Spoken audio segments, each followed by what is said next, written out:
Assalamualaikum warahmatullahi wabarakatuh. Alhamdulillahirabbil alamin wa usalli wa usallim ala nabiyyina Muhammadin wa ala alihi wa ashabihi wa man tabi'ahum bi ihsanin ila yaumiddin.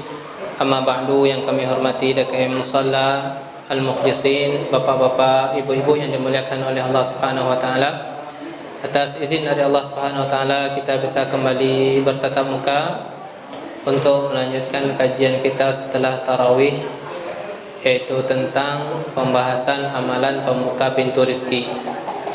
Bapak Ibu yang dimuliakan oleh Allah Subhanahu wa taala, pada tadi malam kita telah membahas tentang konsep dalam memahami rezeki, bahwasanya rezeki itu adalah sumbernya dari Allah. Allah menurunkan rezeki dengan kadar dan jumlah yang tidak sama antara satu dengan yang lain menurut hikmah dari Allah. Adanya perbedaan ini antara sedikit dan banyak itu bukan pertanda Allah cinta atau Allah benci. Standarnya adalah tadi malam kita sebutkan berada pada iman. Dan yang ketiga, itu rezeki itu tidak pernah tertukar. Rezeki itu enggak dikaitkan dengan kita bekerja sampai rezeki itu sampai ajal tiba. Dan yang terakhir, konsepnya adalah perintah untuk bekerja. Sudah kita sebutkan pada pembahasan kali ini. Kita Bapak Ibu akan ada judul yang ditulis oleh beliau, tak perlu cemburu kepada rezeki orang lain. Itu di halaman 43. Tak perlu cemburu kepada rezeki orang lain. Atau bahasanya hasad. Kenapa? Karena meskipun yang rezekinya sempit, itu bukan berarti diambil oleh rezekinya yang banyak. Tidak sama sekali. Karena kita mengikut alur yang telah ditetapkan oleh Allah Subhanahu wa taala. Allah Subhanahu wa taala berfirman di dalam surat An-Nisa ayat 32, "Wala tatamannau ma faddalallahu bihi ba'dakum ala ba'din." Dan janganlah kamu iri hati terhadap karunia Allah kepada sebagian kamu yang lebih banyak dibandingkan karunia-Nya kepada yang lain. Wala tatamannau ma faddalallah, yaitu dalam surat An-Nisa. Ayat ini Bapak Ibu turun dari pertanyaan Ummu Salamah kepada Rasulullah sallallahu alaihi wasallam. Di dalam tafsir Ibnu Katsir dinyatakan, "Wahai Rasulullah, kaum pria dapat ikut berperang. Perang dapat pahala enggak? Dapat. Keutamaan untuk laki-laki, itu yang pertama. Sedangkan kami, kaum wanita, tidak dapat ikut berperang. Wanita itu enggak ikut berperang. Dan kami hanya separuh warisan. Kami hanya separuh warisan." Jadi pertanyaan Ummu Salamah ini, "Ya Rasulullah, kami enggak ikut berperang. Laki-laki dapat ikut berperang, laki-laki dapat pahala, sedangkan kami enggak." Itu sisi pertama. Sisi kedua, laki-laki mendapatkan jatah warisan 2 kali lipat dari perempuan. Ini kok bisa kayak gini? Kemudian turunlah ayat, "Wala tatamannau ma faddalallahu bihi ba'dakum ala ba'din." Gak boleh kita iri hati terhadap karunia dari Allah. Karena Bapak Ibu, iri hati kita terhadap karunia, kata Syekh Ibnu Utsaimin, itu ada kandungan kita protes terhadap takdir dari Allah. Seolah-olah kita mengatakan, "Ya Allah, kok fulan banyak sedangkan aku sedikit. Sedangkan aku sedikit. Fulan banyak, kok aku sedikit." Maka hasad ini kata Syekh Ibnu Utsaimin ada kandungan kita protes terhadap takdir dari Allah. Padahal takdir itu adalah Allah putuskan sesuai dengan hikmah dari Allah. Gak ada sedikit pun Allah menzalimi seorang hamba. Itu konsepnya. Apa itu hasad Bapak Ibu? Kata Ibnu Taimiyah rahimahullah mengatakan, al-hasad huwal bughdu wal karahatu lima yarahu min husni halil mahsud. Intinya hasad itu cukup dikatakan hasad merasa tidak suka. Tidak suka kita terhadap nikmat dari Allah yang diberikan kepada yang lain, gak suka kita, maka itu namanya sudah tercakupi, sudah terkandung makna hasad. Udah gak senang aja kita sama nikmat orang, maka itu namanya hasad. Nah, kriteria yang semacam ini Bapak Ibu, itu kebanyakan kita ada pada semuanya. Gak senang aja kita melihat. Apa kata para ulama? La yakhlu jasadun an hasadin. Setiap jasad itu nggak bisa terlepas dari hasad. Nggak senang aja kita, itu udah suatu hal yang maklum. Tetapi bedanya kata para ulama Bapak Ibu, orang yang hebat itu nggak menampakkan. Bedanya di situ aja. Orang yang hebat, orang yang berjiwa besar, dia nggak menampakkan hasad kepada temannya. Dia tutup. Karena hasad ini adalah berawal dari hati. Orang nggak bisa membaca isi hati. Itu yang pertama. Orang yang hebat itu nggak menampakkan hasadnya. Dan yang kedua, dia beristighfar. Adapun orang yang kerdil, jiwanya kerdil, kata para ulama, dia menampakkan hasadnya. Bisa jadi dengan tindakan, bisa jadi dengan perbuatan, dia tampakkan hasadnya. Jadi semua jasad kita nggak lepas dari hasad. Tapi sikapnya bagaimana? Kalau orang jiwanya besar, hasad tersebut nggak ia nampakkan, dan kemudian istighfar kepada Allah. Tapi kalau orang yang jiwanya kerdil, hasad tersebut ia nampakkan, baik dengan perbuatan dia yang menyakiti, dengan cemoohan dia, intinya dia tampakkan, atau dengan perbuatannya. Bapak Ibu yang dimuliakan oleh Allah Subhanahu wa taala, pada poin yang selanjutnya, tingkatan hasad. Tingkatan hasad. Hasad yang tingkatan pertama, enggak senang aja. Merasa enggak senang, itu kata para ulama, la yakhlu jasadun an hasadin. Semua kita mungkin pernah enggak senang aja kita orang mendapatkan sesuatu itu enggak senang. Tapi bedanya tadi di mana kita katakan? Orang yang berjiwa besar, ia tutup, enggak ia nampakkan. Karena ini urusan hati. Kemudian dia istighfar kepada Allah. Orang yang jiwa kerdil, kecil, dia nampakkan. Tingkatan yang kedua, tingkatan yang enggak naik nih, berkeinginan agar nikmat yang didapat oleh saudara tersebut hilang. Nauzubillah. Semoga insyaallah kaum muslimin ini enggak ada. Tapi kalau yang pertama mungkin. Kalau tingkatan yang kedua, berharap nikmat tersebut hilang dari dia. Nauzubillah. Sebagaimana aku susah, dia pun juga harus susah. Ini tingkatan kedua. Tingkatan ketiga, dia nggak penting. Yang penting, yang nomor 2 tadi, yang penting dia susah. Kalau tingkatan yang ketiga, nikmat tersebut hilang pada diri orang tadi dan pindah kepada dirinya. Kalau tadi cukup hilang aja, semoga timpa musibah, semoga kebakaran, semoga kebanjiran, semoga bangkrut. Kalau yang ketiga, pindah kepada diri dia.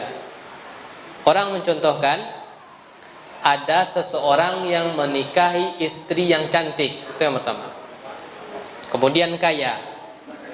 Kemudian dia berharap suaminya ini meninggal dunia. Atau berharap cerai. Ya Allah, semoga fulan itu cepat meninggal. Ya. Atau bercerai. Kenapa? Kalau sudah meninggal atau bercerai, dia berharap mengkhitbahnya. Belum tentu juga diterima nanti kan? Iya.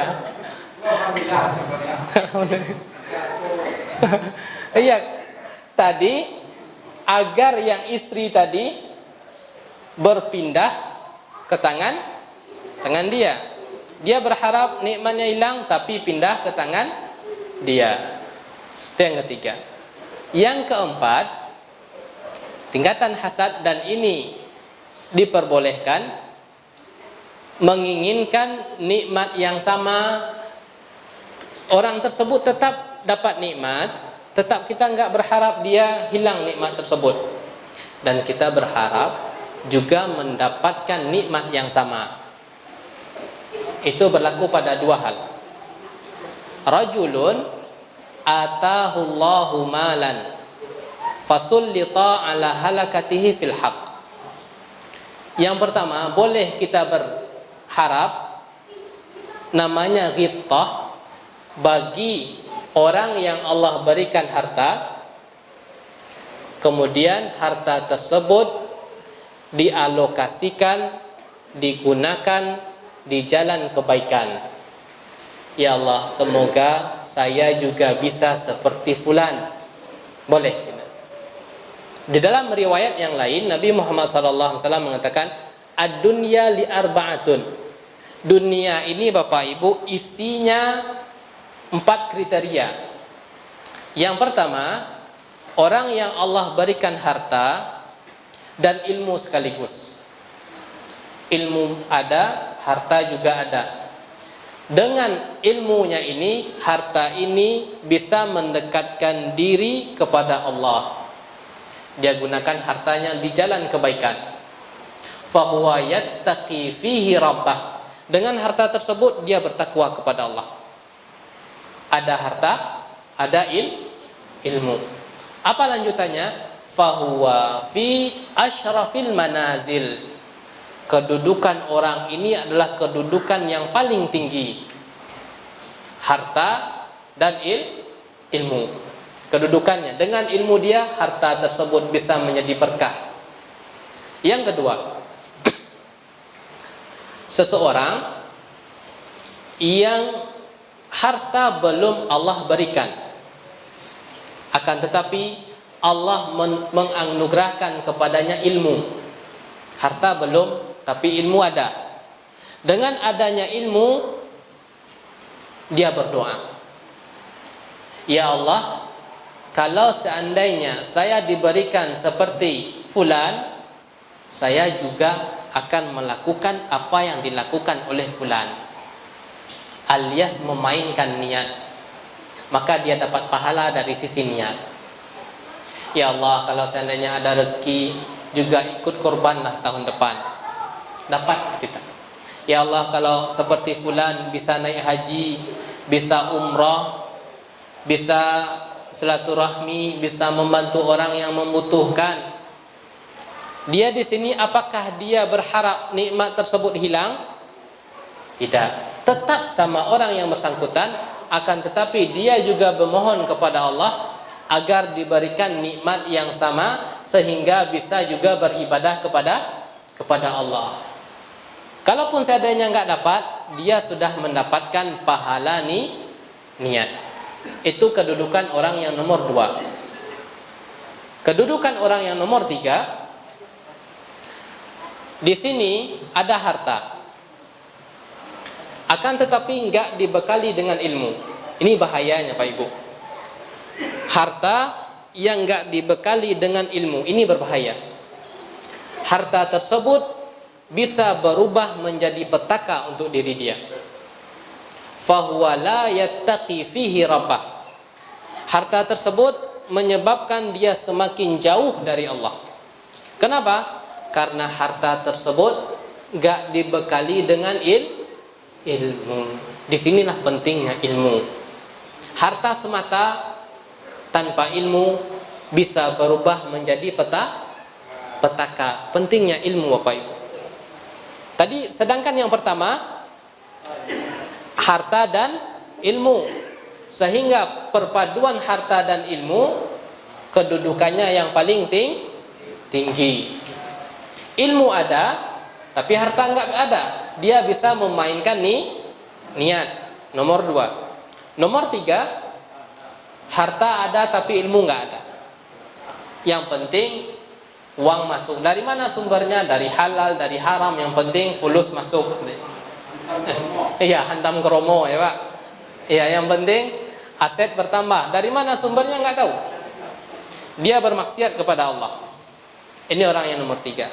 Orang yang nomor 4, ini orang yang na'udzubillah, udah enggak ada ilmu, udah enggak ada harta, niatnya juga niat yang buruk. Iya. Itu orang yang paling rendah kedudukannya. Ya kalau enggak kita minimal, kalau enggak bisa nomor 1, minimal dipertahankan nomor 2. Jadi boleh kita berharap seperti apa yang Allah berikan kepada yang lain, dengan catatan nikmat tersebut enggak hilang. Kenapa? Karena rezeki Bapak Ibu ini adalah urusan takdir. Allah memberikan sekian, Allah yang tahu hikmahnya. Enggak bisa kita mengatakan. Tetapi meskipun demikian kita ada unsur bekerja. Yang jelas apapun yang diberikan oleh Allah, jumlah berapapun, itu adalah keputusan Allah yang terbaik.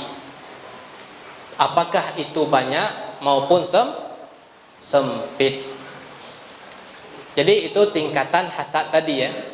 Ada 4 tingkatan.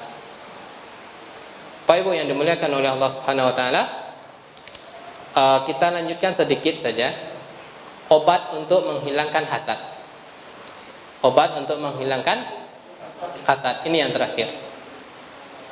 Yang pertama, ini kita pelajari agar ketika hasad datang kita sadar kembali. Soalnya hasad ini penyakit hati, kapanpun bisa datang, dimanapun dan kapanpun hasad ini bisa datang. Seperti yang udah kita sebutkan tadi, la yakhlu jasadun an hasadin. Jasad ini nggak akan pernah lepas dari hasad. Tapi sikapnya tadi apa? Berjiwa besar atau berjiwa kecil.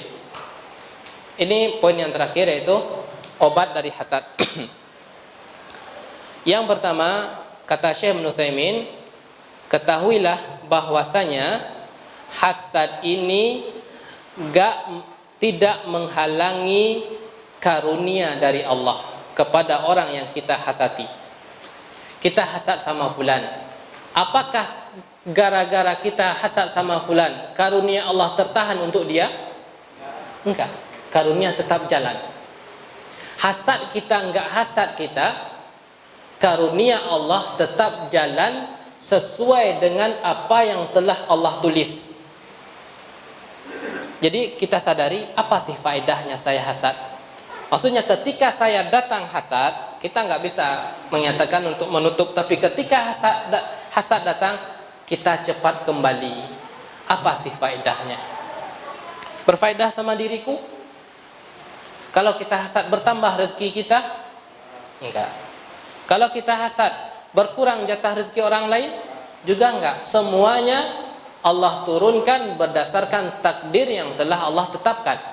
Jadi ketika hasad datang langsung kita kembali. Apa sih faedahnya buat diri saya dan juga buat orang lain yang kita hasati? Yang kedua adalah kata beliau Syekh Ibnu Utsaimin, bahwasanya hasad tersebut tidaklah akan menambah kecuali galau dan resah. Iya, kita kalau sikap hasad terus kita akan resah, susah sendiri, susah melihat orang senang. Tapi faedahnya nggak akan ada sama sekali buat diri kita dan juga buat orang yang kita hasati. Ini bagi kita ya, bagi kitanya. Tapi bagi orang lain juga berusaha untuk meminimalisir agar hasad tidak terjadi. Ini bagi kita yang ditimpa hasad. Tapi buat saudara kita, dia juga punya andil untuk minimalisir sikap hasad. Yaitu Rasulullah SAW bersabda, asta'inu bi akhikum bil kitman. Bantulah saudara kalian agar bisa dia meminimalisir sikap hasad dengan menyembunyikan sebagian. Apa yang kita bisa sembunyikan, kita sembunyikan. Tapi kalau rumah yang nggak bisa kita sembunyikan, gimana caranya? Tapi hal-hal yang bisa kita sembunyikan, yang nggak perlu kita pamerkan. Karena apa? Karena setiap ada nikmat, kata Rasulullah, pasti ada mata hasad di situ. Setiap ada nikmat, dipastikan sudah ada hasad. Likulli ni'matin mahsud. Setiap turun nikmat, itu pasti ada orang yang hasad. Karena tadi kita katakan apa? Nggak lepas jasad dari hasad, tapi sikapnya aja yang beda. Sikap orang besar apa tadi? Nggak dia tampakkan. Nah, kitanya juga berusaha untuk meminimalisir hasad ini berkurang pada diri saudara kita. Bagaimana? Ista'inu bi akhikum bil kitman. Yaitu enggak kita tampakkan semua apa yang kita miliki. Itu dia, enggak kita tampakkan semua apa yang kita miliki. Tapi kalau rumah ya gimana caranya nyembunyinya? Ya enggak bisa. Mobil yang gimana caranya, motor yang nggak bisa. Artinya ada sebagian harta kita nggak kita tampakkan kepada yang lain. Semoga kajian singkat ini Bapak Ibu menambah wawasan kita. Kita terlebih dan terkurang kami mohon maaf. Besok kita lanjutkan insyaallah. Kita tutup dengan doa kafaratul majlis. Subhanakallahumma bihamdika asyhadu an la ilaha illa anta astaghfiruka wa atubu ilaika. Wassalamualaikum warahmatullahi wabarakatuh.